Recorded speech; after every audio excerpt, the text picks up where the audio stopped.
అందరికీ praise the lord. పరలోకంలో స్థలాలు ఉంటాయని మీకు తెలుసా? అవును, ఇది నిజం. పరలోకంలో ఉన్న మాదిరిని చూసే మోషే ప్రత్యక్ష గుడారాన్ని నిర్మించాడు. పరలోకంలో మొత్తం 4 ప్లేసెస్ ఉంటాయి. మొదటిది నూతన భూమి. ప్రకటన గ్రంథము 21:1లో అంతటా నేను క్రొత్త భూమిని చూచి తిని, మొదటి భూమి గతించిపోయెను.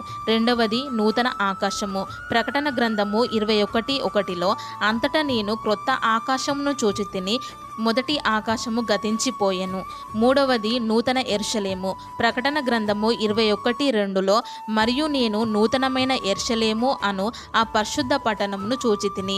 నాలుగవది సియోను. ప్రకటన గ్రంథము 14:1లో ఆ గొర్రెపిల్ల సియోను పర్వతము మీద నిల్వబడి ఉండెను.